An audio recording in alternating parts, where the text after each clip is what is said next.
धाम में श्री रामचरितमानस महाकाव्य के माध्यम से श्री रामचरितमानस महाकाव्य के माध्यम से मानव जीवन का सर्वोत्कृष्ट लाभ भगवान की मंगलमयी कथा श्रवण कर रहे हैं। मंगल करणी कलिमल हरणी तुलसी कथा रघुनाथ की। भगवान श्री राम की कथा मंगल करनी है, मंगल करने वाली है और अमंगल को हरण करने वाली है। पर मंगल कब करती है? जब दत्त चित्त होकर के हम भगवान की कथा सुनते हैं। भगवान की कथा में बैठकर अन्यत्र हमारा मन जाए। कोई जरूरी नहीं कि 7 दिन 9 दिन अथवा जीवन भर कथा सुने तो कल्याण हो। कथा के कौन से वाक्य लग जाएं और उन्हीं वचनों से हमारा आपका कल्याण हो जाए। इसीलिए भगवान की कथा सावधान होकर के सुननी चाहिए। सावधानी हटी दुर्घटना घटी। भगवती सती से यही असावधानी हो गई। मेरा पूजा करने वाला जो मेरी पूजा कर रहा है वो मुझे कथा क्या सुनाएगा। ऐसी भाव मन में आई तो महारानी सती को 4 प्रकार के अग्नि में जलने पड़े। तो हम लोग कथा श्रवण करें, इसलिए सावधान होकर के भगवान की कथा सुननी चाहिए। बोले भक्तवत्सल भगवान के जय हो। कल के पावन प्रसंग में हम आप सब श्रवण कर रहे थे। देवताओं की इच्छा को पूर्ण करने के लिए महादेव शिव शंभो भगवान श्री राम की आज्ञा को मानकर शैल कुमारी शैल राज हिमाचल की पुत्री श्री पार्वती जी से विवाह करते हैं। अद्भुत विवाह। श्री रामचरितमानस में 4 विवाह की चर्चा है, पर 2 विवाह तो होते हैं और 2 विवाह नहीं होते। क्यों? बोले जिस विवाह में कोई मध्यस्थ न हो वह विवाह अपूर्ण होती है। भगवान शिव के विवाह की मध्यस्थता सप्तर्षि कर रहे हैं, देवर्षि नारद कर रहे हैं, और भगवान श्री राम के विवाह की मध्यस्थता महर्षि विश्वामित्र करेंगे। और 2 विवाह, एक देवर्षि नारद का और दूसरा शूर्पणखा का। तो इन दोनों के विवाह नहीं हुए। क्यों नहीं हुए? क्योंकि इनके विवाह में कोई मध्यस्थ नहीं था। भगवान शिव का विवाह हुआ। विवाह के बाद महाराज हमारे यहाँ दहेज की प्रथा है, पर दहेज मांगा नहीं जाता है। दहेज कन्या के पिता अपनी स्वेच्छा से देते हैं। भगवान शिव का विवाह हुआ, विधि विधान से विवाह हुआ। गोस्वामी जी महाराज कहते हर गिरजा कर भयो बियाहू विवाहु सकल भुवन भरी रहा उछाहू। 3 लोकों में उत्साह छा गया। क्यों? क्योंकि जिस तारकासुर से देवता मारे मारे भटकते फिर रहे थे, उन्हें कहीं ठौर नहीं मिल रहा था। अब विवाह हुआ तो पुत्र भी होगा। और महाराज शैल राज हिमाचल की एकमात्र पुत्री पार्वती हैं। अपनी पुत्री के लिए दहेज दिया है। कितना दहेज दिया? बोले दाइज दियो बहु भांति पुनि कर जोरि हिम भूधर कहो कादेव पूरन काम शंकर चरण पंकज गही रहो। मैं आपको क्या दे सकता हूँ? आप तो 3 लोकों को देने वाले हैं। संसार में ऐसा कोई है जिसने शिव की उपासना की हो और भगवान शिव उन्हें कुछ न दिए हों? भगवान शिव की अद्भुत विलक्षणता है। स्वयं तो शमशान में निवास करते हैं और अपने भक्तों को ठाठ से बढ़िया बढ़िया भवन दे देते हैं। ये भगवान शिव की उदारता है। ऐसे भूत भावन भगवान भोलेनाथ के चरणों में शैलराज हिमाचल प्रणाम करते हैं। हे महादेव, हे शंकर, आप तो पूर्ण काम हैं, और हाँ, मैं आपके चरणों में प्रणाम करता हूँ। भगवान शिव के चरणों में शैलराज हिमाचल और उनकी पत्नी महारानी मैना हाथ जोड़ करके कहती है, हे नाथ, नाथ उमा मम प्राण सम, गृह किंकरी करे हो, क्षमेहु सकल अपराध, अब होई प्रसन्न वरु देहु। हमारी एकमात्र पुत्री मुझे प्राणों से भी अधिक प्रिय है, आप इनका परित्याग मत करना। और बहुत प्रकार से शिव जी ने आश्वासन दिया है, और शिव जी कहते हैं कि अब हमें कैलाश चलना चाहिए। महाराज, विदाई की करुण वेला आई है। आदि शक्ति हैं भगवती पार्वती को मां शिक्षा देती है, बेटी बहुविधि शंभु सासु समुझाई, गवनी भवन चरण सिरनाई। अपनी पुत्री पार्वती को गोद में बैठा लेती है और कहती है, हे बेटी, करे हूँ सदा शंकर पद पूजा, करे हूँ सदा शंकर पद पूजा। नार धर्मपति देवो न दूजा, नारी धर्मपति देवो न दूजा। बचन कहत भरे लोचन बारी, बचन कहत भरे लोचन बारी। बहुर लाई उर लीन कुमारी, हाँ बहुरी लाए उर लेने कुमारी। बहुर लाई उर लीन कुमारी, बहुरी लाए उर लेने कुमारी। अपनी पुत्री पार्वती को शिक्षा देती है, बेटी, तुम्हें पता है स्त्री के लिए धर्म शास्त्र में कोई दूसरा धर्म नहीं है। स्त्री के लिए एक ही धर्म है। क्या? बोले, एक ही धर्म एक व्रत नेमा, काय वचन मन पति पद प्रेमा। मन क्रम वचन से अपने पति के चरणों में प्रेम करे। पति की सेवा करते करते वह परम धाम को प्राप्त कर लेती है। और करे हूँ सदा शंकर पद पूजा। महारानी मैना कहती है कि देखो, पति के चरणों की सेवा करना, यहाँ पे तो शिव चरणों की सेवा की शिक्षा देती है, और वही जब जनक नंदनी जानकी जी का विवाह होगा तो महारानी सुनैना अपनी पुत्री जानकी को शिक्षा देगी कि सास ससुर गुरु सेवा करे हूँ, पति रुख लखी आयसु अनुसरे हूँ। एक ही धर्म है, स्त्री के लिए कोई धर्म नहीं है, पर बड़ा मुश्किल है। बोलो जय सिया राम। कौन मानता है? अब तो पति से विमुख होकर के चलने में ही सुख मानती। आप लोगों के लिए नहीं, दूसरे के लिए हम कर रहे हैं।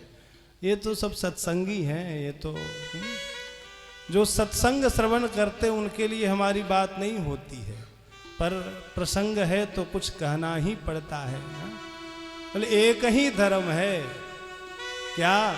बोले अपने पति के आज्ञा का पालन करे, और वह आज्ञा पालन करते करते परम धाम को प्राप्त कर लेती है। इतना कहते कहते संसार की कौन ऐसी माँ होगी अपनी पुत्री के विदाई के करुण समय में विलाप करने लगती है। और कत विधि सृजी नारी जग माही, पराधीन सपने हो सुख नाही। महारानी मैना कहती है स्त्री का जीवन कैसा है। जब जन्म होता है कन्या का तो वह अपने पिता के अधीन होती है, और जब उसका विवाह हो जाता है तो वह पति की अधीन हो जाती है, और वह जब वृद्ध होती है तो अपने पुत्र की अधीन हो जाती है। पराधीन सपने सुख नाही, पराधीन ही जीवन है, ऐसा बड़ा सुंदर उपदेश दिया है। और पार्वती की सखियां आ गई हैं, महारानी मैना को समझाया है। शैलराज हिमाचल विलाप कर रहे हैं। मंत्री लोग कहते महाराज बेटी पराई धन होती है, इन्हें तो विदा करना ही होगा। धैर्य धारण किया है और पालकी के ऊपर बैठाकर अपनी पुत्री पार्वती की विदा की है। और जैसे ही पालकी में बैठती है भगवती पार्वती दौड़कर अपने माँ के हृदय से लिपट जाती है। सब नारिन मिली भेटी भवानी, जाई जननी और पुनि लपटानी। बार बार दौड़ करके आती है, सखियां बैठाती है पालकी में, और महाराज भगवान शिव के साथ भगवती पालकी में बैठकर चल पड़ती है। चले संग हिमवंत तब पहुँचावन अति हेतु, विविध भांति परितोष करी विदा किन्ह वृषकेतु। वृषकेतु धर्मध्वजधारी भगवान शिव अपने ससुर से कहते हैं महाराज अब आप अपने राज्य को लौट जाएं।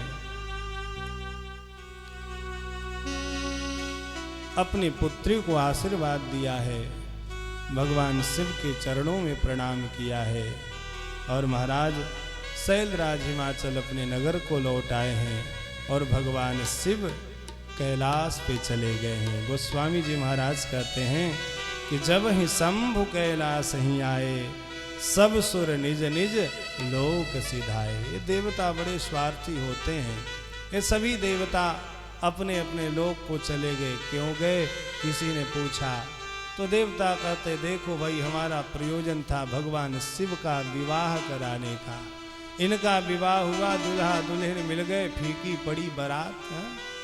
अब हमें कौन पूछता, चलो अपने लोक में विवाह हुआ है तो पुत्र भी होगा, और वही पुत्र तारकासुर का वध करेगा। गोस्वामी जी कहते हैं जगत मातु पितु शंभु भवानी, जगत मातु पितु शंभु भवानी, तेहि श्रृंगार न कहे वो बखानी, तेहि श्रृंगार न कहूँ बखानी, करहि विविध विधि भोग विलासा, करहि विविध विधि भोग विलासा, गगन समेत बसहि कैलासा, गगन समेत बसहि कैलासा, गगन समेत बसहि कैलासा, गगन समेत बसहि कैलासा। सभी देवता चले गए।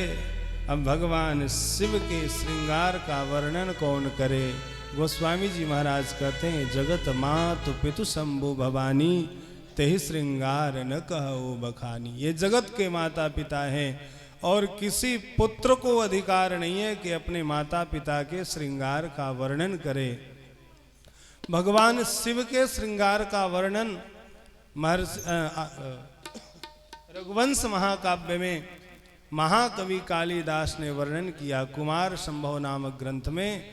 तो भगवती पार्वती रुष्ट होकर के श्राप दे देती है, अरे तू माँ के श्रृंगार का वर्णन करता है, जा तुम्हें कुष्ठ हो जाएगा। गोस्वामी जी महाराज कहते हैं तो जगत के माता पिता हैं और मेरे भी माता पिता हैं, मैं इनके श्रृंगार का वर्णन कैसे कर सकता हूँ। भगवान शिव कैलाश पर अनंत वर्ष तक दिव्य विहार करते हैं। बहुत समय व्यतीत हुआ विहार करते करते, तो देवताओं ने विचार किया, लगता है शिवजी हमारे कार्य को भूल गए। तो देवताओं ने विघ्न डाला है। भगवती पार्वती ने देवताओं को श्राप दे दिया है, जाओ आज के बाद तुम देवताओं को कभी कोई संतान ही नहीं होगा। भगवान शिव का तेज स्खलित हुआ है। वह इतना प्रचंड तेज था, समुद्र में गया, समुद्र ने सरकंडों पे फेंक दिया और वह तेज से एक पुत्र हुआ जिनका नाम सडानन। कीर्तिकाओं ने पालन किया, इसलिए इनका नाम कार्तिक पड़ा। इनके 6 मुख हैं, 5 मुख पिता के और 1 मुख माँ के। महाराज इनका जन्म हुआ, तब जन्म उसड वदन कुमारा, तारक असुर समर जही मारा। बड़ा विस्तार से शिव महापुराण में कथा आज ही पढ़ रहे थे। अब इनके जन्म की कथा कहा जाए तो कम से कम 1 घंटा चाहिए। बस कीर्तिकाओं ने पालन किया, इसलिए इनका नाम कार्तिक पड़ा। धीरे धीरे कार्तिकेय बड़े होने लगे।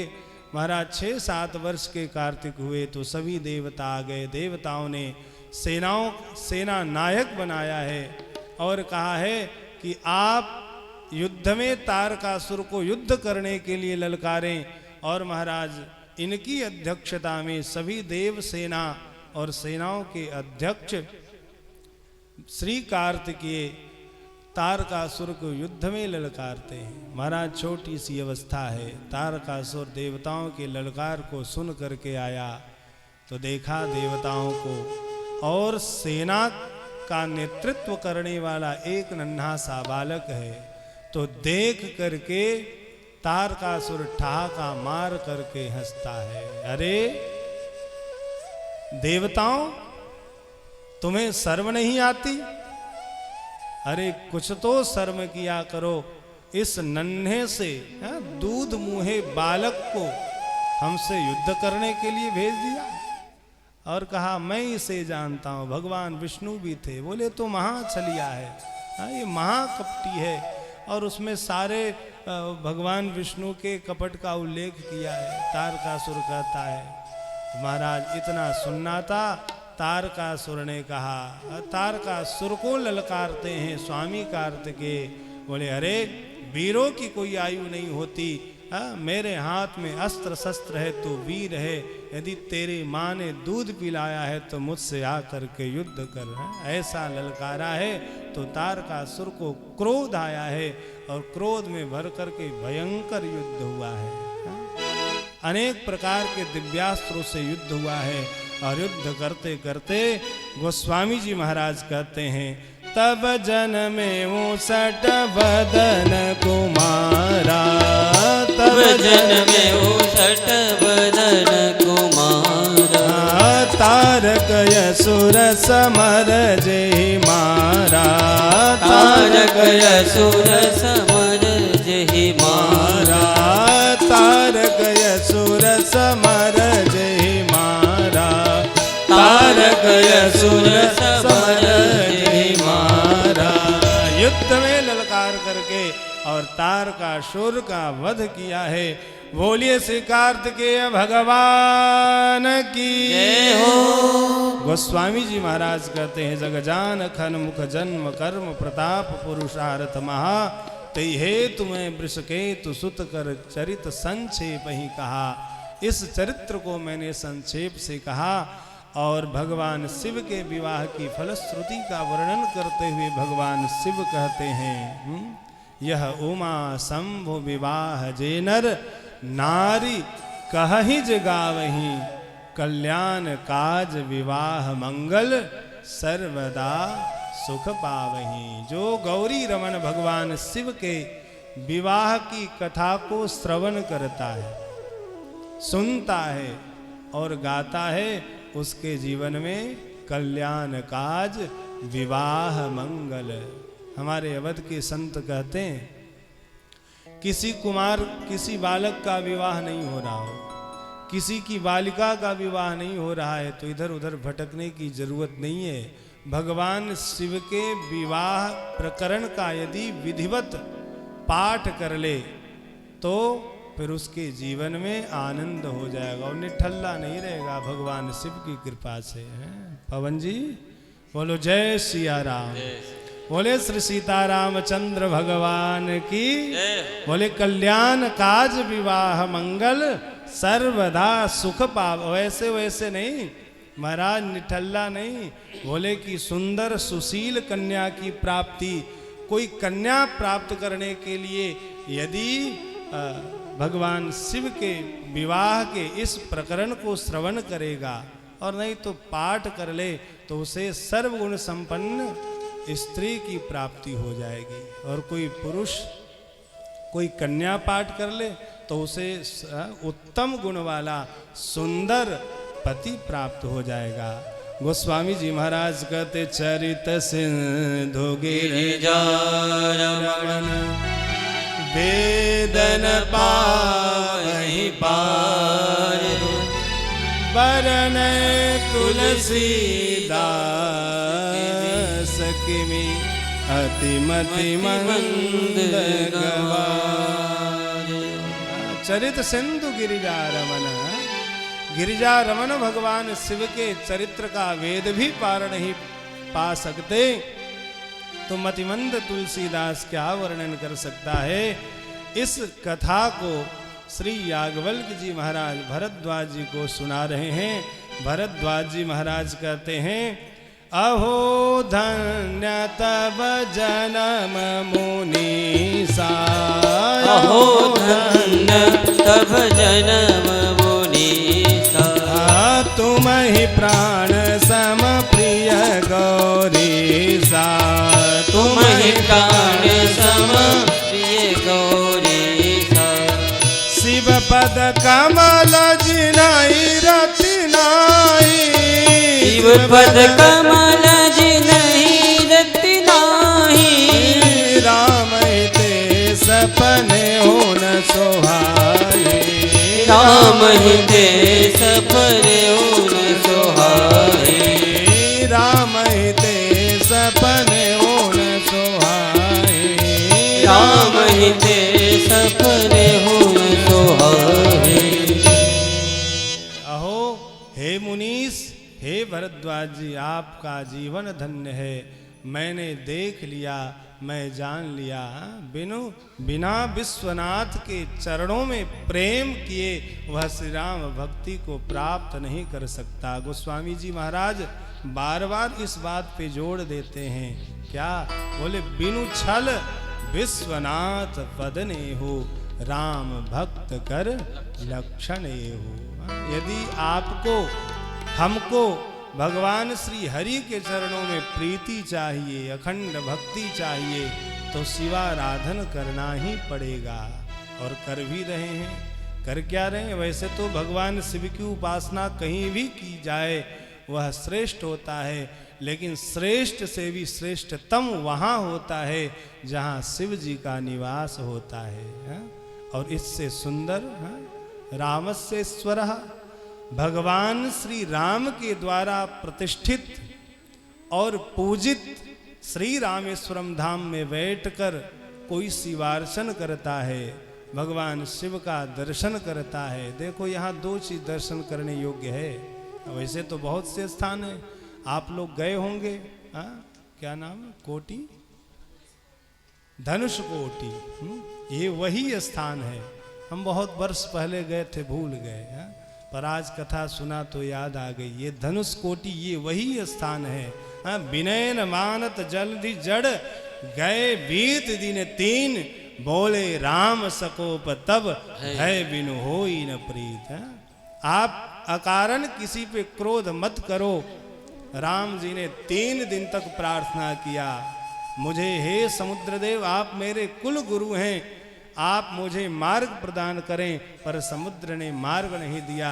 तब भगवान श्री राम को क्रोध आया और लक्ष्मण से कहते लखन शीघ्र मेरे धनुष और बाण को लाओ।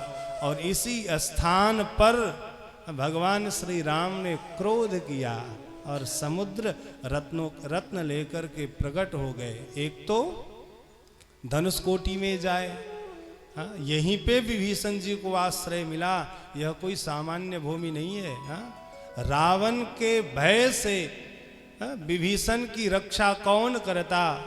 तो बोले सूर्यवंशी, सूर्यवंश में उत्पन्न श्री राम ऐसे देव हैं, ऐसे करुणा वरुणालय ठाकुर हैं कि जो भी उनके शरण में आए फिर उसे अभय कर देते हैं। भगवान ने इसी स्थान पर बैठकर, कहीं और नहीं, बोले सकृदेव प्रपन्नाय तवास्मीति च याचते अभयम सर्वभूतेभ्यो ददामे तद्व्रतम मम। यही इसी स्थान पर जहां हम आप सब बैठे हैं, लोग हाथ में एक बूंद जल लेकर के प्रतिज्ञा करता है। कोई सामान्य मनुष्य तो चाहता है कि मेरी प्रतिज्ञा पूरी हो। भगवान कहते मैं एक दो बूंद नहीं, एक दो लोटा नहीं, अनंत अनंत जल की राशि समुद्र को साक्षी मान करके प्रतिज्ञा करता हूँ। वह जीव कैसा भी क्यों न हरे, कोटि विप्र वधल आ गई जाहू। करोड़ों ब्राह्मणों की हत्या करके आया हो, हजारों करोड़ों गाय का वध करके आया हो, ऐसे जीव भी मेरे शरण में आ जाए तो मैं इस अनंत जल राशि समुद्र को साक्षी मान करके प्रतिज्ञा करता हूँ, मैं उसकी रक्षा करूँगा। कहाँ तक? बोले अभयम सर्वभूतेभ्यो। भूतेभ्यो यानी प्राणी मात्र से। प्राणी मात्र से कौन कहे? भगवान कहते मैं अपने आप से भी उसे अभय कर देता हूँ। और राम जी ने इसी स्थान पे, शायद आप लोग वहाँ दर्शन किए होंगे, जहाँ विभीषण जी भगवान श्री राम के शरण में आए थे, गए थे ना। हाँ, हमें भी दर्शन करना है। बोलो जय सिया राम। हम भी जाएंगे। ये कितना पुनीत स्थान है। भगवान विभीषण को अपने शरण में लेते हैं और जब युद्ध प्रारंभ होता है तो रावण विभीषण को मारने के लिए एक शक्ति रखा था स्पेशल, उसको जो है रावण ने चलाया नहीं।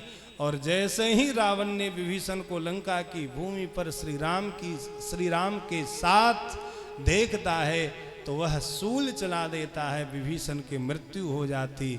पर राम जी विभीषण को पीछे हटा करके और उस सूल को, उस बाण को अपने हृदय में धारण करते हैं।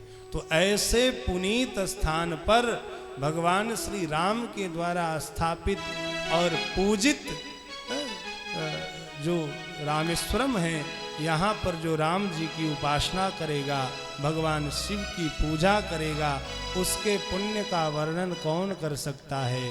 श्री याज्ञवल्क्य जी महाराज कहते हैं बिनु छल विश्वनाथ पद ने हो, राम भगत कर लक्षण ये। हमारे साथ श्री रघुनाथ तो किस बात की चिंता, हमारे साथ श्री रघुनाथ तो किस बात की चिंता। शरण में रख दिया जब मात तो किस बात की चिंता, शरण में रख दिया जब मात तो किस बात की चिंता। किया करते हो तुम दिन रात क्यों बिन बात की चिंता, करते हो तुम। किया करते हो तुम दिन रात क्यों बिन बात की चिंता।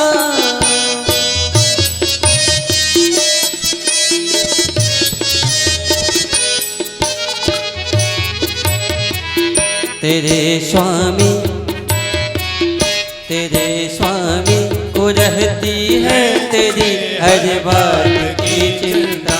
हमारे साथ श्री रघुनाथ तो किस बात की चिंता, में रख दिया जब मात तो किस बात की चिंता। शरण में रख दिया जब मात तो किस बात की चिंता।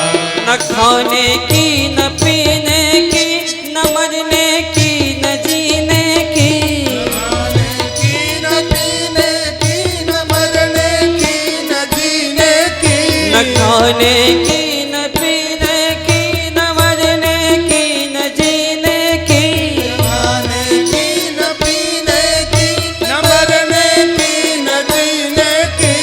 रहे हर श्वास, रहे हर श्वास पर भगवान के प्रिय नाम की चिंता। नाथ श्री रघुनाथ को किस बात की चिंता, चरण में रख दिया जब मात तो किस बात की चिंता, चरण में रख दिया जब मात को किस बात की चिंता। विभीषण को अभय बर दे किया लंकेश पल भर में, जय हो। विभीषण को अभय बर दे किया लंकेश पल भर में। उन्हीं का कर रहे गुणगान तो किस बात की चिंता, का कर रहे गुणगान हमारे साथ श्री रघुनाथ तो किस बात की चिंता,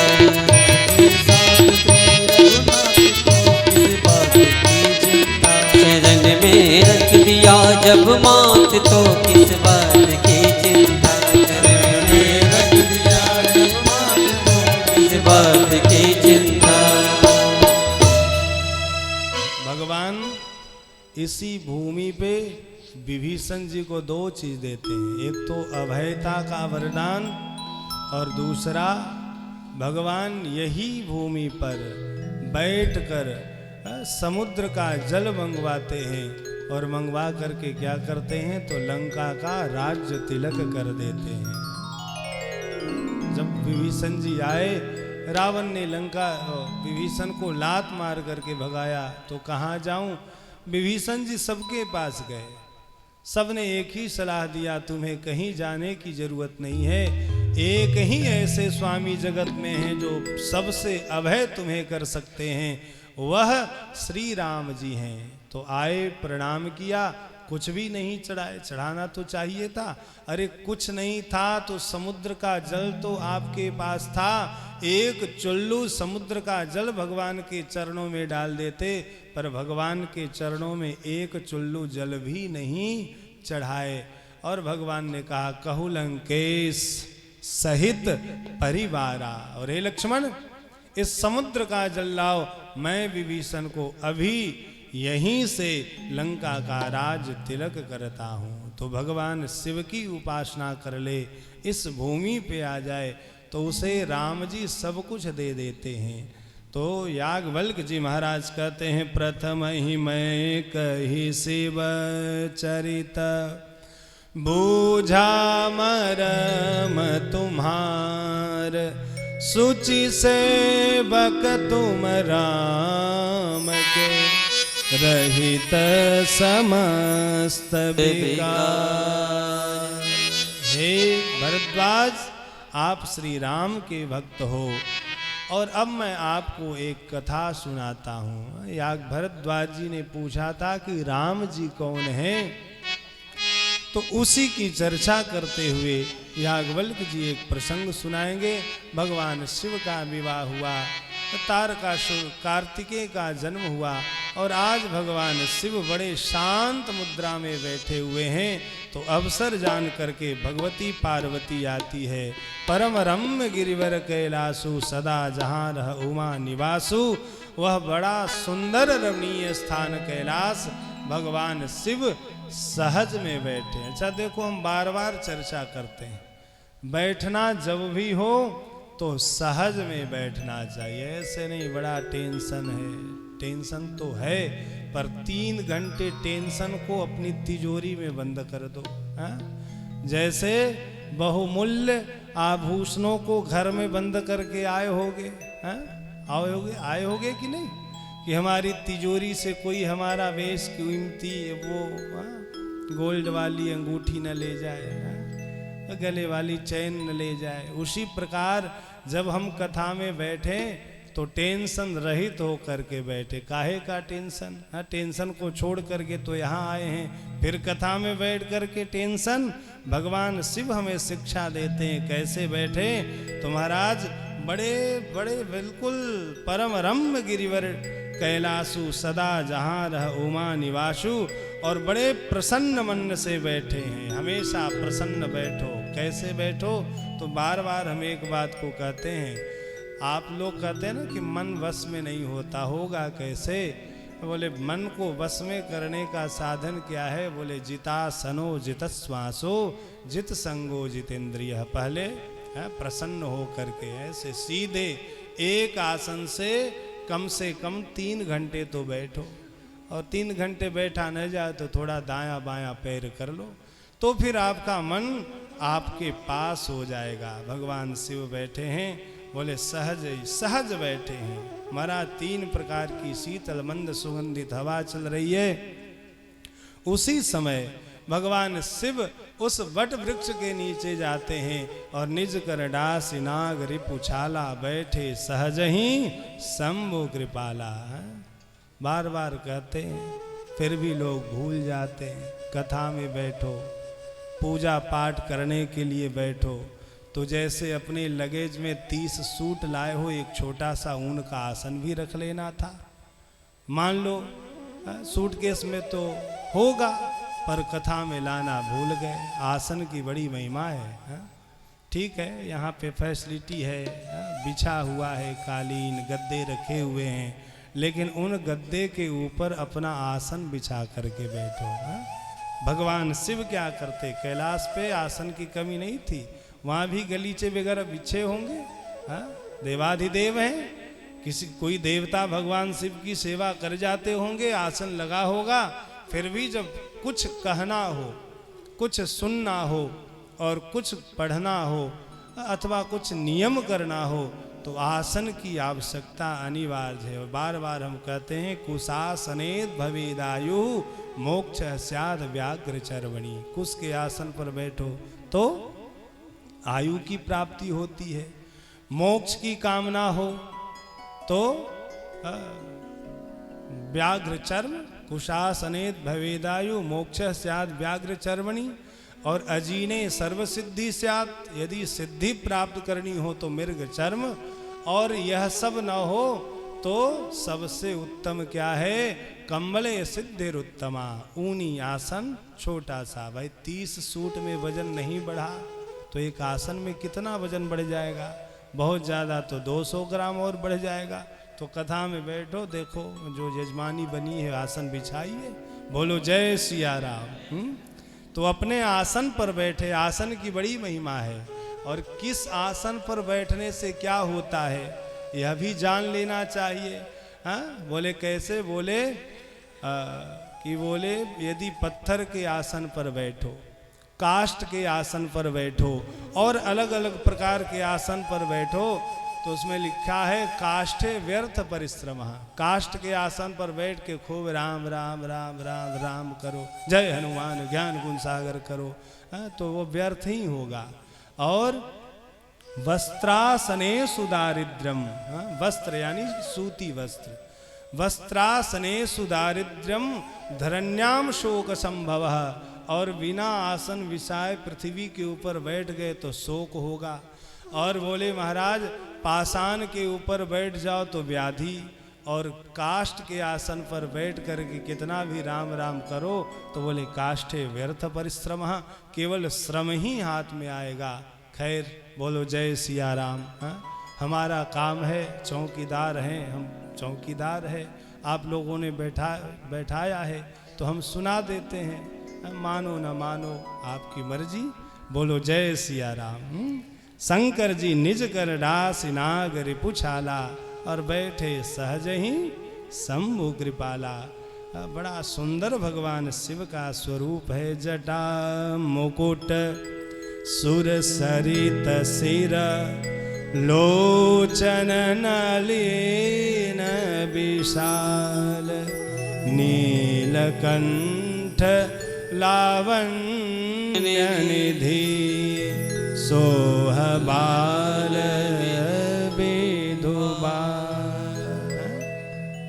जटा की मुकुट और सिर के ऊपर गंगा जी हैं। और बड़ा सुंदर भगवान शिव का 3 नेत्र है, नीलकंठ है और जटा के ऊपर बाल चंद्रमा विराजमान है। अद्भुत शोभा भगवान शिव जी की हो रही है। उसी समय भगवती पार्वती आती है और भगवान शिव के चरणों में प्रणाम किया है। और आज भगवान शिव भगवती पार्वती को बाएं भाग में आसन देते हैं।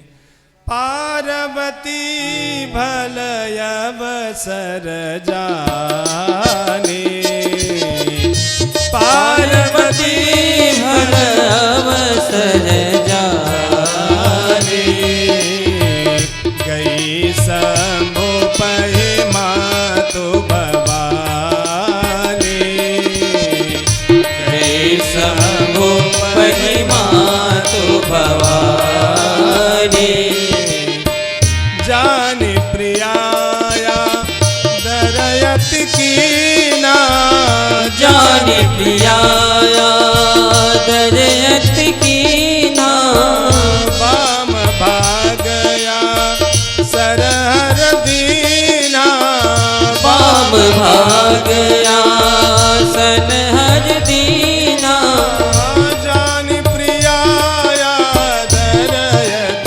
कीना, जानि प्रियाया दरयत कीना, वाम भाग आसन हर दीना, जानि प्रिया सनहर दीना, वाम भाग आसन हर दीना, जाम भाग आसन हर दीना।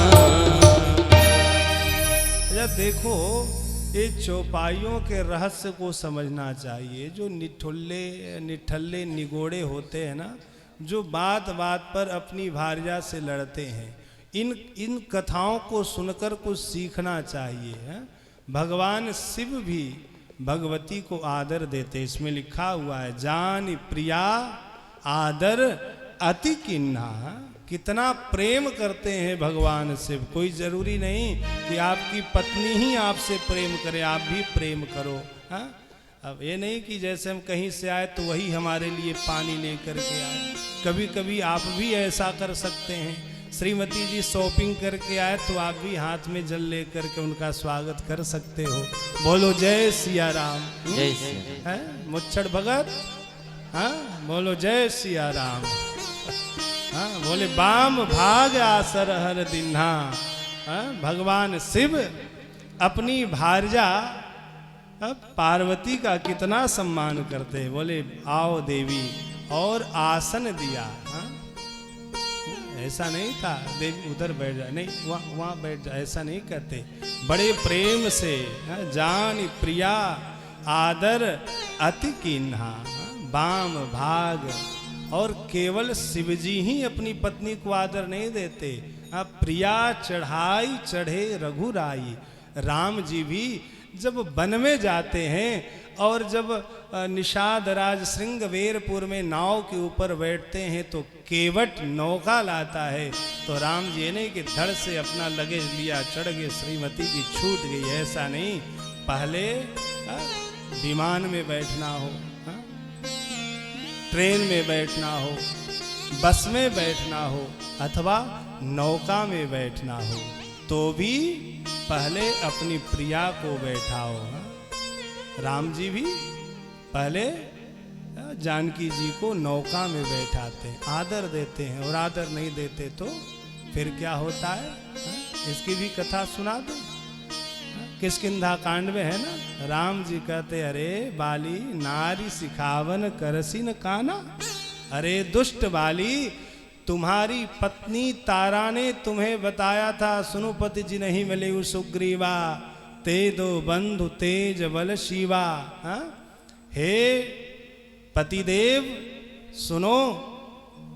बोले कहो क्या कहना चाहती हो? तो बाली तारा कहती है कि राम जी कोई सामान्य नहीं है, वे अतुल बलसी में है, आपको उनसे मिलना चाहिए, प्रेम से बात करना चाहिए।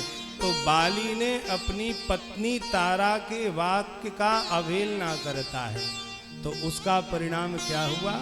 राम जी करते क्या है? तो राम जी कहते हैं ना कि तुम अपनी पत्नी के बात को यदि मान लेते तो आज तुम्हें मेरे बाण से मरना नहीं पड़ता। जो पत्नी के बात को न माने उसे बोलो जय सिया राम। इसीलिए कभी कभी, सब बात नहीं, कभी कभी कोई किसी ऐसी, भाई बहुत ऐसे बात कर दे, हाँ इस बात को नहीं मानना। घर में कोई साधु संत आए तो उनका तिरस्कार करने की बात करे तो बात मत करना, और गुप्त सलाह जरूर पति पत्नी में होना चाहिए और उनका आदर करना चाहिए। सीखना केवल एक कथा नहीं है, ये हमारी आपकी कथा है, हाँ? ये हर समाज की कथा है। ये राम कथा केवल हम इधर सुन लें इधर निकाल लें, बोले नहीं, बोले पत्नी को इस प्रसंग से पति को शिक्षा लेनी चाहिए, हाँ? कभी कभी आप लोग भी ऐसा करना होता है। श्रीमती जी शॉपिंग करके थक जाती है तो आगे दरवाजे पे बढ़ करके दोनों उनके हाथ से बैग ले लो और फ्रिज से ठंडा ठंडा पानी उन्हें पिला दो तो गुस्सा आएगी ही नहीं, हाँ? तो ये है, बोलो जय सिया राम। भगवान शिव जानी प्रिया आदर अति कीना, वाम भाग आसन हर देना। आओ देवी मेरे वाम भाग में बैठ जाओ। और जैसे ही भगवती पार्वती बैठी है तो पूर्व जन्म की बात याद आ गई और कहती है, हे देवी कथा जो सकल लोक हितकारी, कथा जो सकल लोक हितकारी, सोई पूछन चाह शैल कुमारी, कोई पूछन चाह शैल कुमारी, सोई पूछन चाह शैल कुमारी, सोई पूछन चाह शैल कुमारी।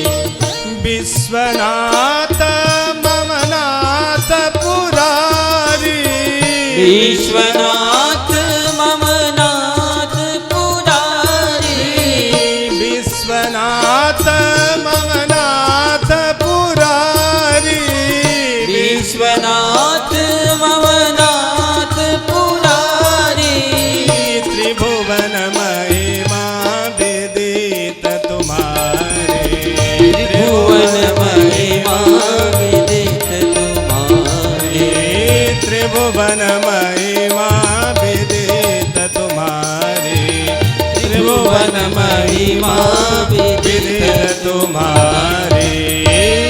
हे नाथ, हाँ, क्या सुंदर संबोधन है ये। देखो आजकल ये परंपरा खत्म हो गई है, कोई अपनी पत्नी को प्रिय नहीं कहता है और कोई पत्नी अपने पति को प्राणनाथ नहीं कहता है। जमाना बदल गया भाई। कबीरदास जी से किसी ने कहा तो कबीरदास जी ने कहा, देखो भाई मैं सामाजिक बात नहीं बोलता, बोले डर लागे अरु हंसी आवे, अजब जवाना आया रे। जवाना उल्टा हो गया। जब शिव पार्वती जी का काल रहा होगा तो पार्वती जी शिव जी के लिए प्राणनाथ संबोधन करती है। अच्छा कभी बोल के देखना, हाँ? सबके सामने नहीं, एकांत में, हाँ? हे प्राणनाथ। तो इसमें एक आत्मीयता है, हाँ? और पत्नी अपने पति को प्राणनाथ कहे और प्राणनाथ पतिदेव अपनी पत्नी को प्रिय कहें, हाँ? तो कितनी आत्मीयता इन शब्दों में है। पर कोई आजकल कहता नहीं। डार्लिंग का चल गई परंपरा, आजकल डार्लिंग चल गई है परंपरा, हाँ? हस्बैंड, हाँ? ये क्या, इसका कोई मतलब नहीं जो हंसते हो।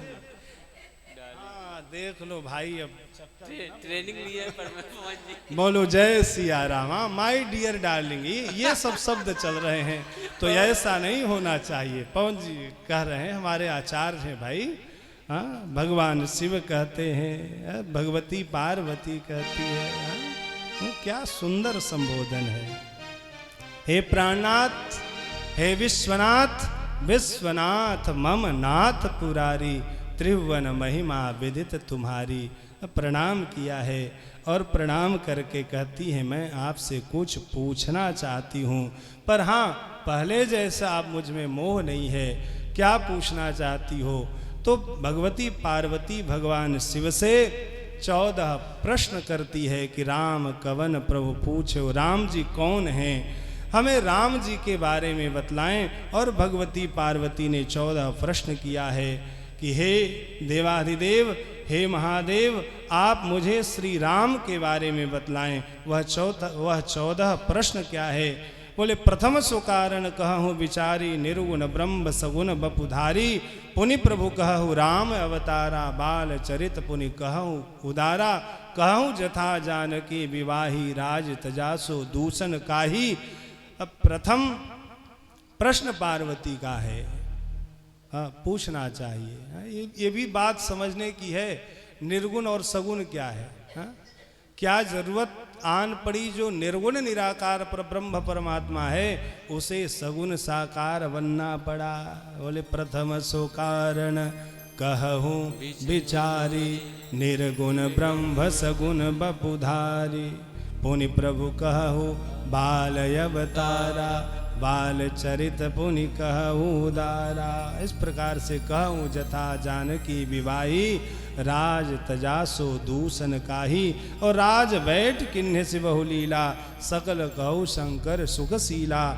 बहुरी कहूँ करुणाय तन, किन्ह जो अचरज राम। प्रजा सहित रघुवंश मणि, किमि गवने निज धाम। ये 14 प्रश्न किया है। सुन करके भगवान शिव बहुत प्रसन्न हुए हैं और भगवती पार्वती की बड़ी सराहना की है। हे देवी, बंदौ बाल रूप सोई रामो, बंदौ बाल रूप सोई रामो।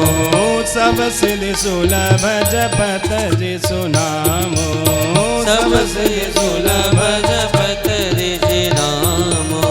मंगल भवनय मंगलहारी, मंगल भवनय मंगलहारी। द्रवहु सुदशरथ अजिर बिहारी, द्रवहु सुदशरथ अजिर बिहारी।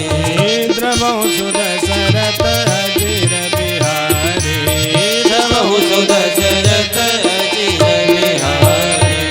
भगवती पार्वती के प्रश्न पूछते ही भगवान शिव को वह स्वरूप याद आया। अपने इष्ट का ध्यान करते हैं। भगवान शिव के इष्ट कौन हैं? तो बोले भगवान शिव के इष्ट बाल रूप श्री राम है। बंदौ बाल रूप सोई रामू, सब सिद्धि सुलभ जपत जिसु नामू। महाराज देखो, बालक की एक विशेषता होती है, इसीलिए शिवजी बाल रूप राम का ध्यान करते हैं। बोले बालक की विशेषता क्या होती है? बोले बालक की एक विशेषता होती है, बालक के हाथ में 2000 का नोट डाल दो। खैर अब 2000 का बंद हो गया, 500 का नोट दे दो।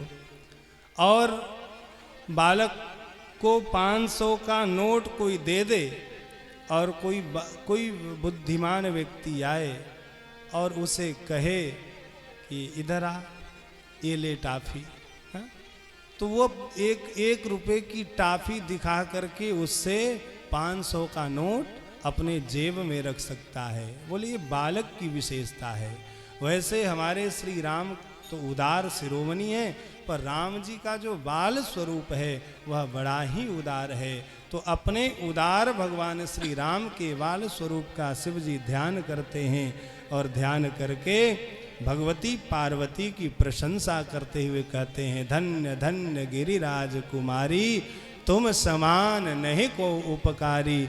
पूछो रघुपति कथा प्रसंगा, सकल लोक जग पावनी गंगा। हे देवी, आप धन्य हैं, धन्य हैं। आपके समान कोई उपकार करने वाला नहीं है। गिरिराज कुमारी कहा, कुछ जैसे वृक्ष परोपकार करता है, पर्वत परोपकारियों में पर्वत का नाम है, नदी हैं, तो आप भी परोपकारिणी हैं। आपने अपने लिए नहीं जन कल्याण के लिए प्रश्न किया है और श्री राम कथा की महिमा को सुनाई है। श्री राम कथा की कैसी महिमा है? तो बोले जिसे श्रवण कर मिट जाती है जन्म जन्म की व्यथा, जय जय राम कथा। राम कथा जो सुनता है उसके एक नहीं दो नहीं जन्म जन्मांतर के दुख मिट जाता है।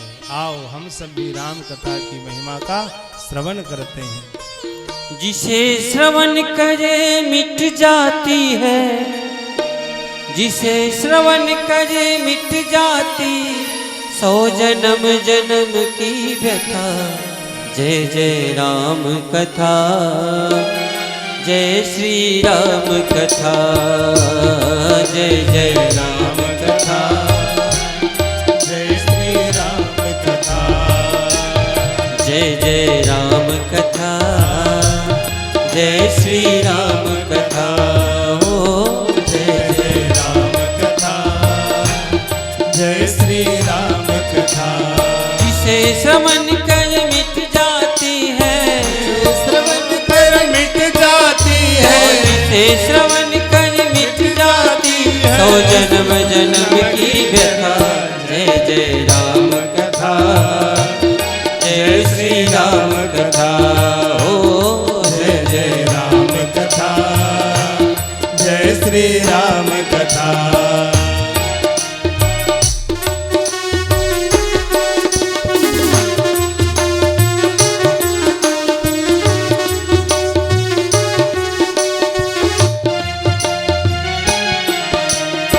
राम कथा शशि किरण समाना, संत चकोर करहि जहि पाना। राम कथा शशि किरण समाना, संत चकोर करहि जहि पाना। बुद्धि विश्राम सकल जन रंजनी, राम कथा कलि कलुष विभंजनी। राम सकल जन रंजनी, राम कथा कलि कलुष विभंजनी। तेरा भी दुख दूर करेगा, मेरा भी दुख दूर करेगा, हम सबका सब दुख दूर करेगा। हनुमान की जटा, जय जय राम कथा, जय श्री राम कथा, ओ जय जय राम कथा, जय श्री राम कथा।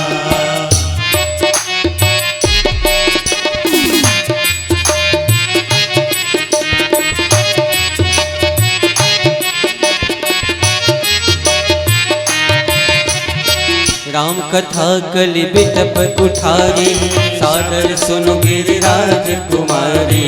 राम कथा कलि बिटप कुठारी, सादर सुनो गिरिराज कुमारी। राम कथा सुंदर करतारी, संशय विहंग उड़ाव निहारी।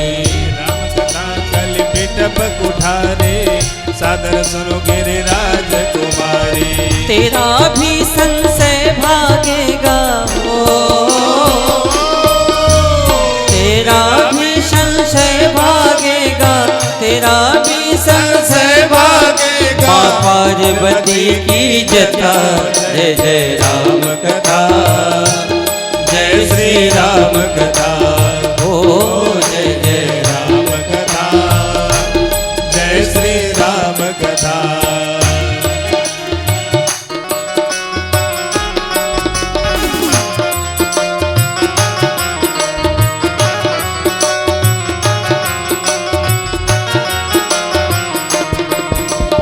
देखी परम बिरहा कुल सीता, सोचन कपि कलप समबीता। देखी परम बिरहा कुल सीता, सोचन कपि कलप समबीता। देखी परम बिरहा कुल सीता, सोचन कपि कलप समबीता। देखी परम बिरहा कुल सीता, सोचन कपि कलप समबीता। रामचंद्र गुण वर्णय लागा, सुनते ही सीता कर दुख भागा। रामचंद्र गुण वर्णय लागा, सुनते ही सीता कर दुख भागा। तेरा भी दुख दूर करेगा, तेरा भी दुख दूर करेगा।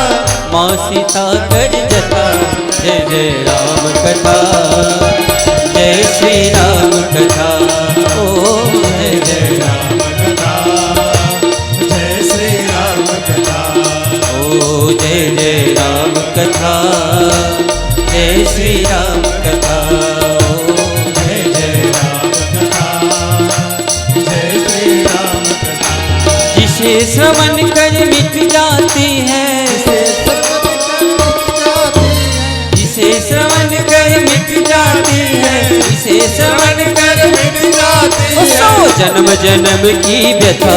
जय जय राम कथा, जय श्री राम कथा, ओ जय जय राम कथा, जय श्री राम कथा, जय जय राम कथा, जय श्री राम कथा, ओ जय श्री राम कथा, जय श्री राम कथा। बोलिए भक्त वत्सल भगवान की जय हो। सुन करके भगवान शिव प्रसन्न होते हैं और कहते हैं देवी सुन शुभ कथा भवानी, रामचरित मानस बिमल, कहा भुसुंडी बखानी, सुना बिहग नायक गरुड़। हे देवी मैं आपको एक कथा सुनाता हूँ। बोले सुनाओ महादेव। बोले कौन सी कथा है? तो सुनो शुभ कथा भवानी, रामचरित मानस बिमल, कहा भुसुंडी बखानी, सुना बिहग नायक गरुड़। देखो कथा बड़ी विचित्र है। भगवान शिव कहते हैं कि मैं आपको वह कथा सुनाऊंगा। कथा कहने वाला तो कौआ है और कथा सुनने वाला पक्षियों का राजा है। कागभुसुंडी जी महाराज नीलगिरी पर्वत पर रहते हैं। भगवान श्री राम को रण में बंधे हुए देखकर गरुड़ जी को संदेह होता है। नारद जी के पास गए। नारद जी ने कहा मैं आपके संदेह को दूर नहीं कर सकता, हमारे पिता के पास जाओ, ब्रह्मा जी संदेह दूर कर सकते। ब्रह्मा जी ने कहा देखो भाई सत्संग करने के लिए अवकाश चाहिए, मेरे पास अवकाश नहीं है, आप शिव जी के पास जाओ। गरुड़ जी महाराज परेशान हो गए। राम जी परब्रह्म परमात्मा मायापति होकर एक साधारण राक्षस की माया से बंध गए। अब यह महाराज गरुड़ जी के भीतर एक जंजाल बढ़ता गया, उसमें उलझते गए।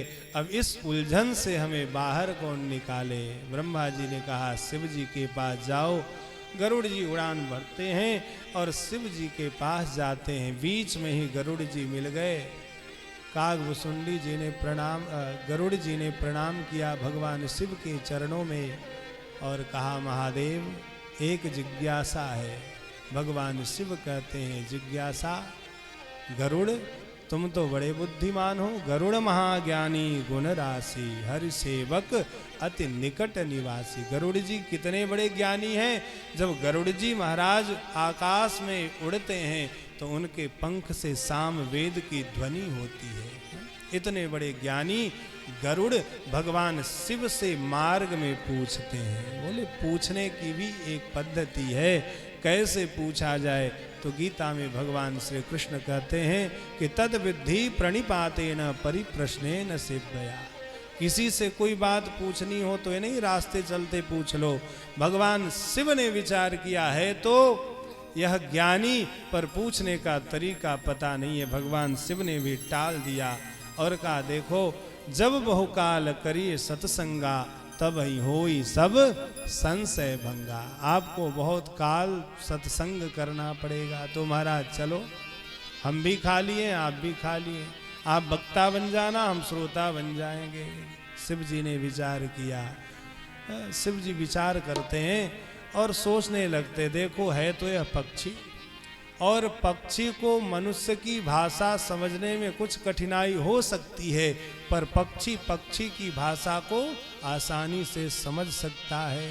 तो भगवान शिव ने ट्रांसफर कर दिया। बोले जाओ उत्तर दिशि सुंदर गिरि नीला, तहरह काग भुसुंडी सुशीला। काग भुसुंडी नाम का मेरा ही चेला है। भगवान शिव ने विचार किया, मैं ज्ञान दूं तो लोग कहेंगे कोई बड़ी बात नहीं है, तो भगवान शिव ज्ञान न दे करके अपने चेले के पास भेज देते हैं। भले ही तुम ज्ञानी हो, गरुड़ महाज्ञानी है, पर मेरे शिष्य से तुम्हें ज्ञान लेने की जरूरत है, भेज दिया। उसी बात को भगवान शिव कहते हैं, देवी उसी कथा को मैं आपको सुनाऊंगा जिस कथा को सुनकर पक्षियों की राजा गरुड़ का संदेह समाप्त हो गया था। सुन शुभ कथा भवानी, रामचरित मानस बिमल, कहा भुसुंडी बखानी, सुना बिहग नायक गरुड़, सो संवाद उदार। वह संवाद बड़ा उदार है, बड़ा सुंदर है। जही विधि भा आगे कहब, सुनहु राम अवतार, चरित परम सुंदर अनघ। भगवान शिव कहते, देवी उस प्रसंग को मैं बाद में कहूँगा। आपने पूछा ना कि निर्गुण ब्रह्म सगुण साकार कैसे बनता है। निर्गुण निराकार जो ब्रह्म है वह सगुण साकार रूप धारण करके कैसे आते हैं, उस कथा को आप सुनो। हरि गुण नामय पार, कथा रूप गणित अमित, मैं निज मति अनुसार, कहूँ मा सादर सुनहूँ, हरि अवतार हे तुझे ही होई, हरि अवतार हे तुझे ही हो, इदमिथम कहे जाए न सोई, इदमिथम कहे जाए न सोई, रामय तर्क बुद्धि मन बानी, राम तर्क बुद्धि मन मानी, मत हमार यस सुनहु सयाने, मत हमार यस सुनहु सयाने, मत हमार यस सुनहु सयाने, मत हमार यस सुनहु सयाने। भगवान शिव कहते हैं, हरि अवतार हे तुझे ही होई। भगवान का अवतार किस कारण से होता है? इदमित्थम कही जाय न सोई, यही एक कारण है, यह कहा नहीं जा सकता। फिर भी आपने पूछा है तो मैं दो चार कारणों को कहता हूँ। अवतार का मतलब अवतरतीति अवतार है, जो ऊपर से नीचे उतरे उसे अवतार कहते हैं। यानी जो त्रिपाद विभूति ऐश्वर्य को छोड़कर समतल धरा पर आए उसे अवतार कहते हैं। भगवान नारायण कहाँ रहते हैं? बोले वैकुंठ में रहते हैं। भगवान राम कहाँ रहते हैं? बोले साकेत में रहते हैं। और भगवान श्री कृष्ण कहाँ रहते हैं? बोले गोलोक में रहते हैं। इसको त्रिपाद विभूति बोलते हैं। एक ही है, पर भक्तों की भावना के अनुरूप भगवान के धाम भी कुछ अलग हो जाते हैं। बोले वैकुंठ का ही एक भाग है। जैसे रामेश्वरम एक धाम है, धाम तो एक ही है पर अलग अलग मोहल्ले हैं। पर क्या कहेंगे, रामेश्वरम तो एक ही है, पर हमें जिस सेक्टर में जाना हो, जिस मोहल्ले में जाना हो, उस मोहल्ले का एड्रेस देना होगा। तो हमारे प्रभु हैं तो एक ही, वैकुंठ एक ही हैं, पर भगवान वहाँ तीन रूपों में रहते हैं। जो नारायण भक्त हैं तो उनके लिए वैकुंठ है, और जो श्री राम भक्त हैं उनके लिए साकेत है, और जो कृष्ण भक्त हैं उनके लिए गोलोक हैं। तो जो गोलोक, साकेत और वैकुंठ की ऐश्वर्य छोड़ करके महाराज भक्ति की समतल धरा पर आए उसे अवतार कहते हैं। जब गोलोकवासी श्री कृष्ण आते हैं तो वह कहाँ आते हैं? तो उत्तर प्रदेश के मथुरा में आते हैं। और जब भगवान श्री राम अपने भक्तों के लिए आते हैं तो वह भी उत्तर प्रदेश के श्री अयोध्या में आते हैं। और नारायण ही राम हैं, और राम ही नारायण है, कोई भेद नहीं है। इसी को अवतार कहते हैं। पार्वती जी ने पूछा, भगवान तू सर्वसमर्थ हैं, करतुम अकर्तुम संकल्प मात्र से, जिनके जो अपनी पलकों को बंद कर ले तो प्रलय हो जाता है, तो संकल्प कर ले तो वहीं से असुर मर जाएं। बोले असुर तो मर जाएंगे, पर भक्तों को आनंद कैसे मिलेगा? तो भक्तों को आनंद देने के लिए भगवान का इस धराधाम पर अवतार होता है। दो चार कारण कहते हैं भगवान शिव, जब जब होई धर्म के हानि, जब जब होई धर्म के हानि, जब जब होई धर्म के हानि, जब जब होई धर्म के हानि, बाढ़ई असुर धमय अभिमानी, बाढ़ई असुर धमय अभिमानी, करही अनीति जाई नहीं बरनी, करही अनीति जाई नहीं बरनी, सीधहि विप्रधेनु सुरधरनी, सीधहि विप्रधेनु सुरधरनी, तब तब प्रबोधरि विविध शरीरा, तब तब प्रबोधरि विविध शरीरा, हरहि कृपा निधि सजन पीरा, हरहि कृपा निधि सजन पीरा, हरहि कृपा निधि सजन पीरा, हरहि कृपा निधि सजन पीरा। हे देवी, जब जब धर्म की हानि होती है, असुर अत्याचार करने लगते हैं, तब तब वही परब्रह्म परमात्मा नर रूप में इस धराधाम पर अवतार लेकर के आते हैं। और महाराज, असुर मारि थापहि सुरन, राखहि निज श्रुति सेतु, जग विस्तारहि विशद जस, राम जन्म करहि। तो भगवान असुरों का संहार करके और अपने भक्तों को आनंद प्रदान करते हैं, और उसी यश को गा करके भक्तों को आनंद मिलता है।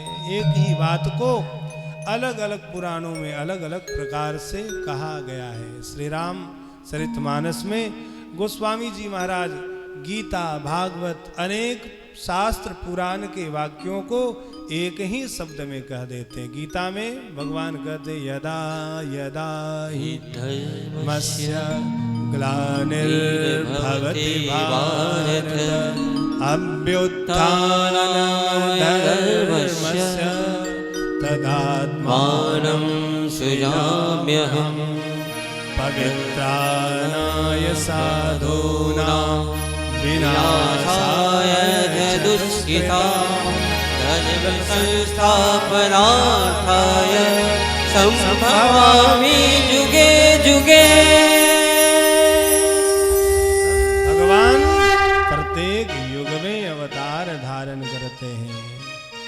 एक कल्प की कथा है कि द्वारपाल हरि के प्रिय दो, जय और विजय जान सबको। भगवान श्री हरि के द्वारपाल हैं जिनका नाम जय और विजय है।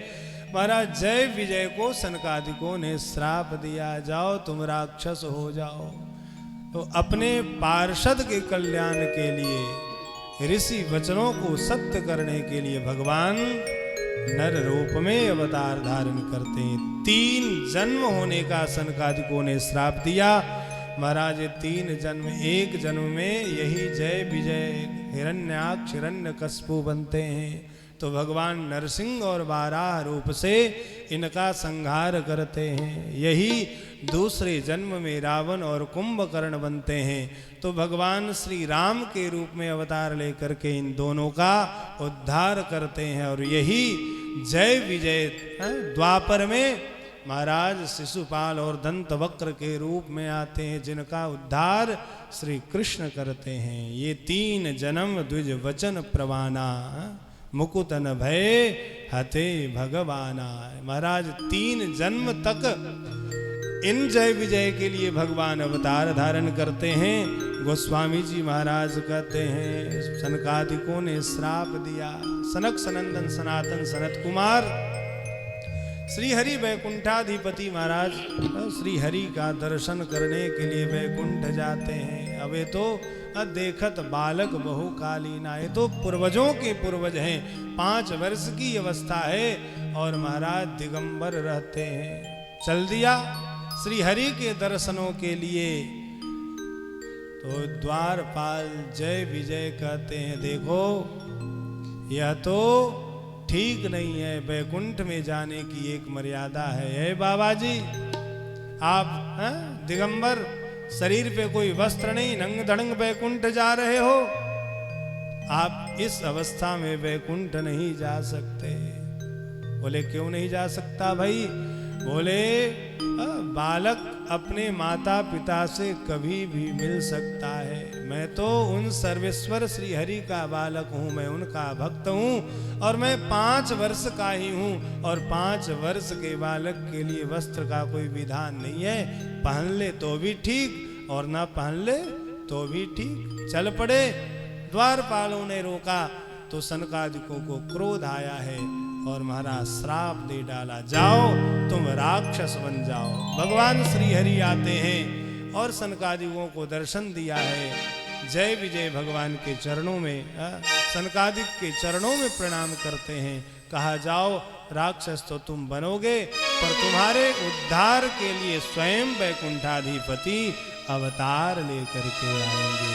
और भक्त तो यही चाहता है, भक्त भगवान से यही कामना करता है, प्रभु आप मुझे जो बना दो मैं वही बन जाऊंगा। आप जो चाहो मैं आपकी इच्छा के अनुरूप ही रहूंगा। यही भक्त की कामना है। जो बनाओ सो बन जाएंगे, जो बनाओ सो बन जाएंगे, जहाँ भेजो वहीं जाएंगे, जहाँ भेजो वहीं जाएंगे। जो बनाओ सो बन जाएंगे, जो बनाओ सो बन जाएंगे, जहाँ भेजो वहीं जाएंगे, जहाँ भेजो वहीं जाएंगे।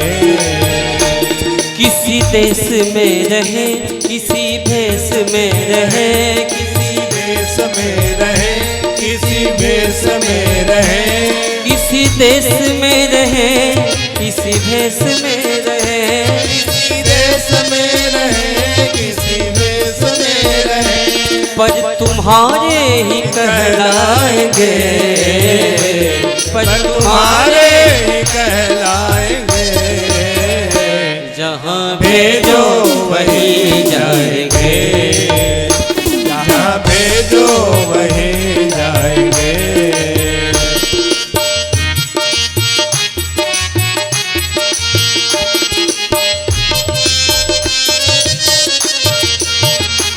तन वचन मन से तुम्हारे रहेंगे, कुछ कहेंगे तो तुमसे कहेंगे, कुछ कहेंगे तो तुमसे कहेंगे।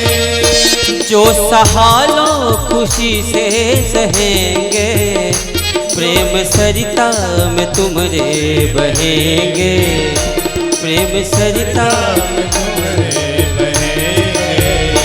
चाहे नियरे रहे, चाहे न्यारे रहे, चाहे नियरे रहे, चाहे न्यारे रहे, चाहे नियरे रहे, चाहे न्यारे रहे, चाहे नियरे रहे, चाहे न्यारे रहे। सदा तेरे ही गुण गाएंगे, सदा तेरे ही गुण गाएंगे। जहाँ भेजो वहीं जाएंगे, जहाँ भेजो वहीं जाएंगे।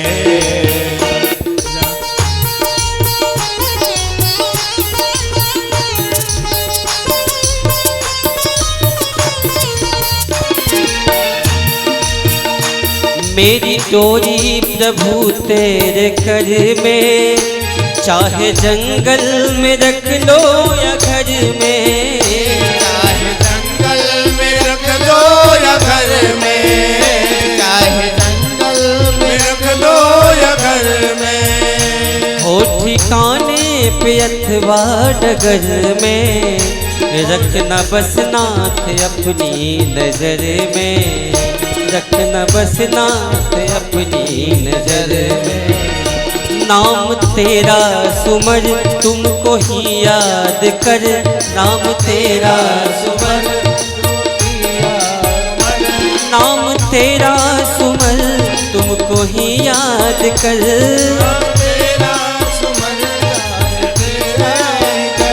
मन को तुमसे ही बहलाएंगे, मन को तुमसे ही बहलाएंगे, जहाँ भेजो वहीं जाएंगे, जहाँ भेजो वहीं जाएंगे।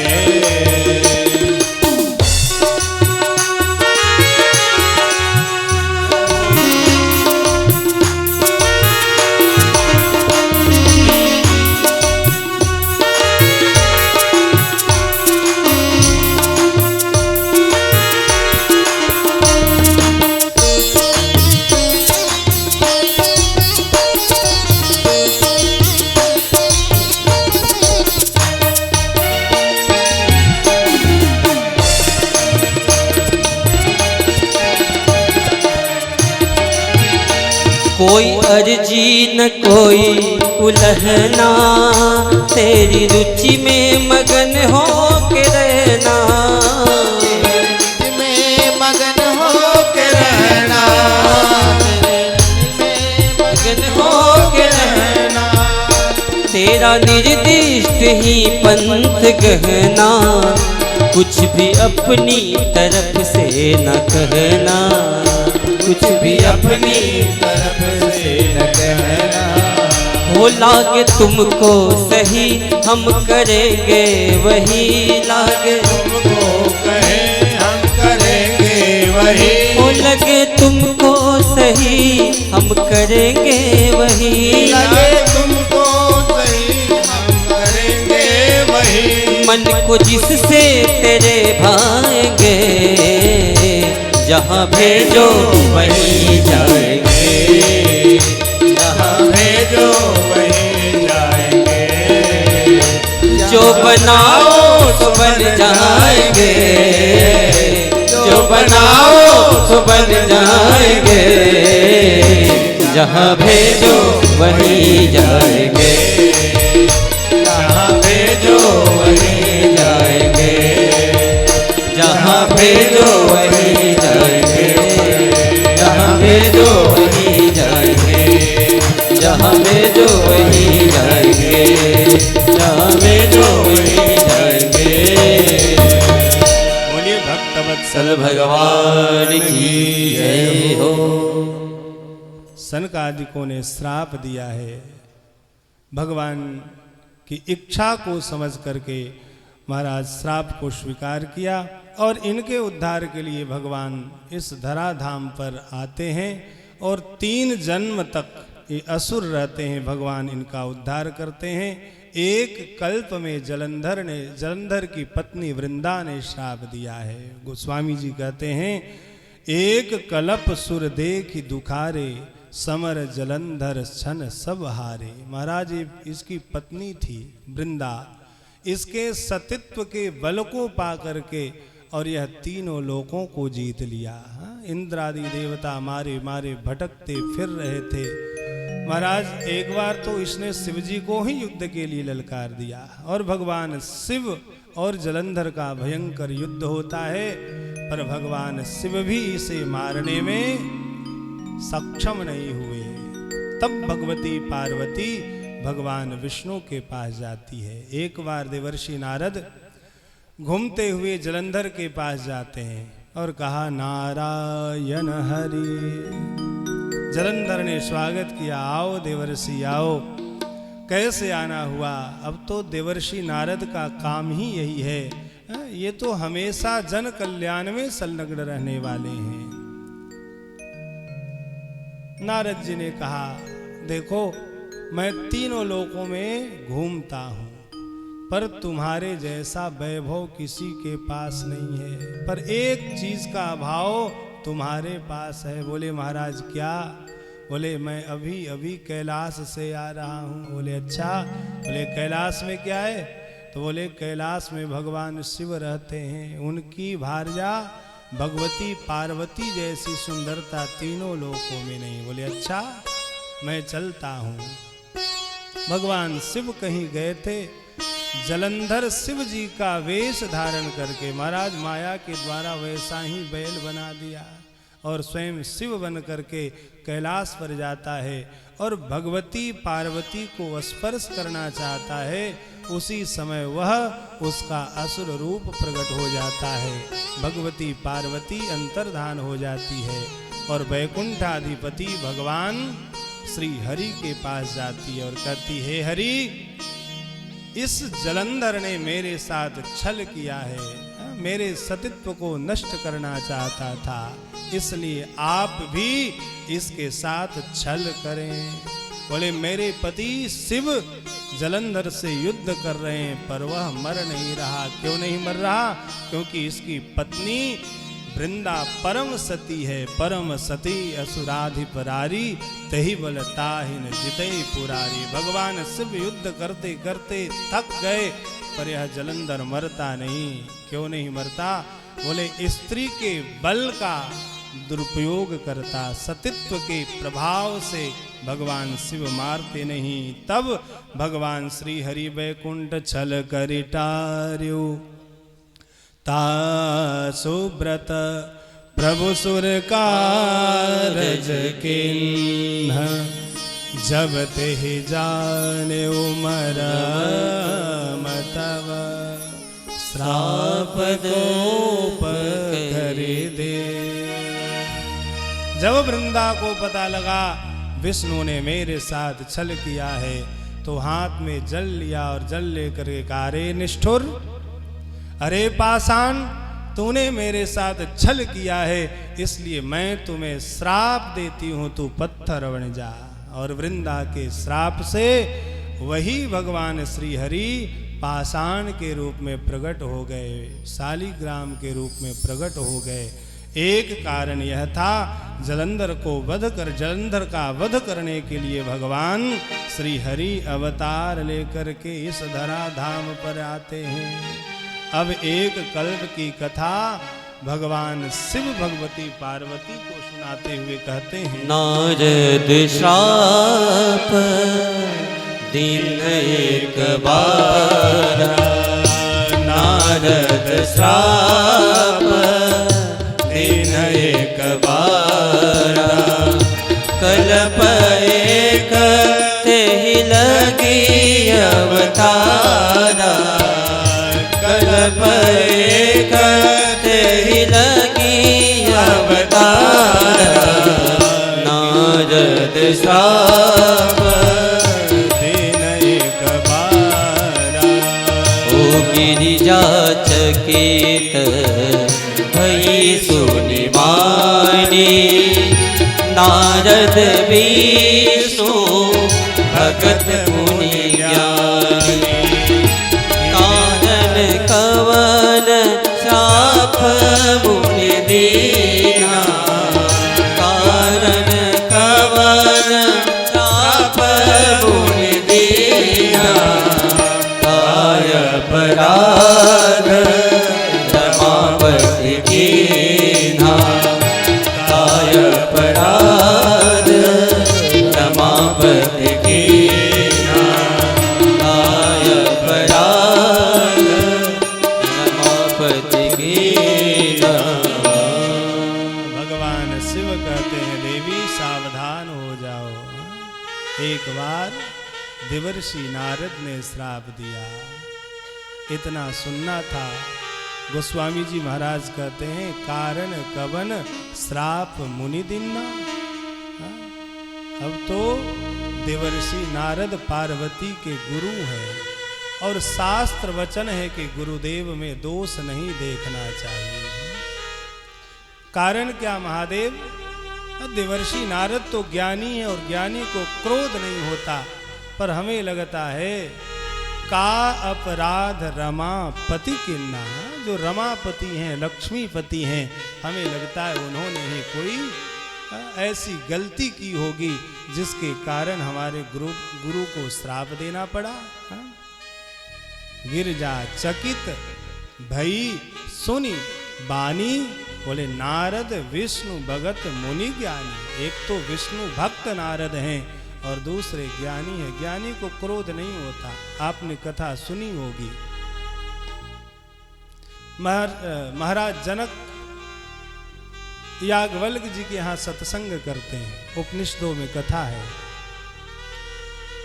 तो जब तक महाराज जनक आते नहीं तब तक याज्ञवल्क्य जी कथा करते नहीं, सत्संग की बात शुरू करते नहीं। एक दिन उनके शिष्यों को लगा कि हमारे गुरुजी को भी राजा से कुछ लोभ है, लगता है राजा कुछ देता होगा, उसकी प्रतीक्षा करते हैं। एक दिन शिष्यों ने कह ही दिया, गुरुजी हम सब तो बैठ गए हैं, उस राजसी राजा की आप प्रतीक्षा क्यों करते हो? ज्ञान की चर्चा शुरू हो। बोले ठीक है। महाराज जनक को कुछ विलंब हुआ, सत्संग प्रारंभ हो गया था। अब तो गुरु शिष्य की परीक्षा लेता है, इसलिए गुरु को कहा है कुम्हार।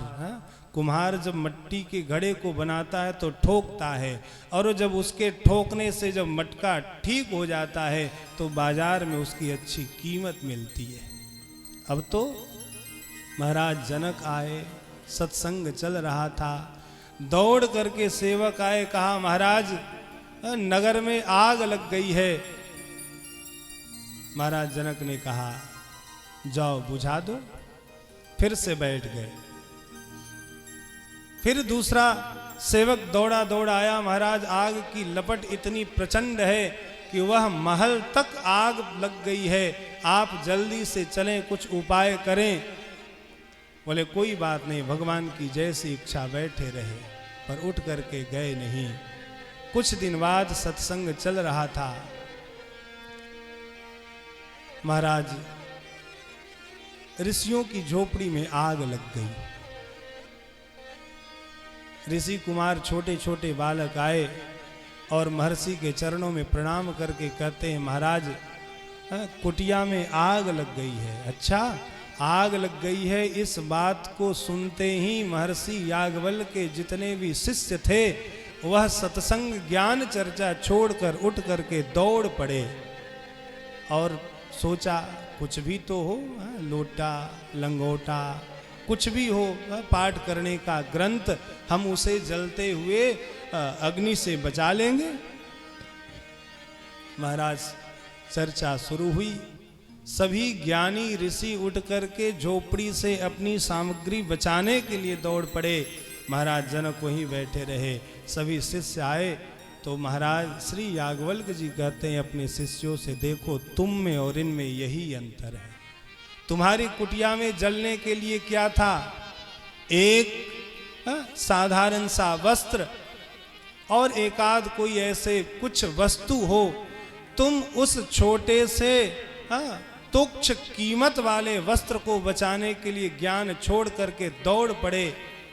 पर महाराज जनक का तो महल था, बेस कीमती बहुमूल्य सामग्री होगी, पर महाराज बैठे रह गए। इसीलिए कहते हैं कि भगवान सर्वसमर्थ है। ज्ञानी को भी क्रोध आता है। गोस्वामी जी कहते हैं कि भगवती पार्वती चकित हो गई, भगवान शिव को हंसी आ गई और भगवान शिव कहते हैं बोले बिहसी महेश तब ज्ञानी मूढ़न कोई, जय जस रघुपति जय जस रघुपति करहि जब, सो तस तेहि छन हो। हे महादेव, मैं इस कथा को सुनना चाहता हूँ, कारण कबन।